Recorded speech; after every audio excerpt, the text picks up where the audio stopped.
औज़ुबिल्लाहिमिनश्शैतानिर्रजीम बिस्मिल्लाहिर्रहमानिर्रहीम। सबसे पहले तो मैं सदर सरगोदा प्रेस क्लब हमारा हनीफ साहब का, उनकी टीम का और खासतौर पर इरफान साहब का, तारिक अबूज़र साहब का, हनीफ रियाज साहब का, अनमन साहब का, ज़ाहिर बाजवा साहब का, जितने भी सीनियर लोग बैठे हुए हैं उनका शुक्रगुजार हूँ कि उन्होंने आज ये इज़्ज़त और मकाम सरगोदा प्रेस क्लब को दिया कि यहाँ पे जो टेलीफिल्म है उसका स्क्रिप्ट तकसीम करने की तकरीब मुनक़िद हुई है।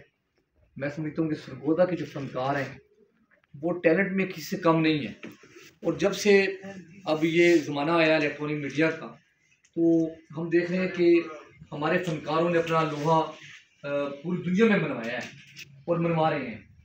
तो मुझे उम्मीद है कि ये जो एक टेलीफिल्म बन रही है, ये सरगोदा से बनने वाली फिल्म ये पूरी दुनिया में इंशाल्लाह ताला अपना नाम पैदा करेगी।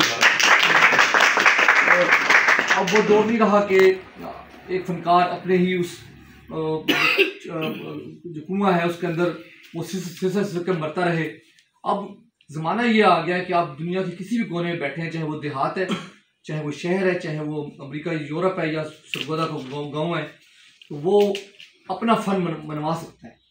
तो अल्लाह ताला ने हमारे फ़नकारों को बहुत ज़्यादा सलाहियत दी है, और हमारी यूनिवर्सिटी की जो बेटी है ये भी माशाल्लाह काम कर रही है। हम सब के लिए दुआ करें, अल्लाह ताला सबको इज़्ज़त और कामयाबी।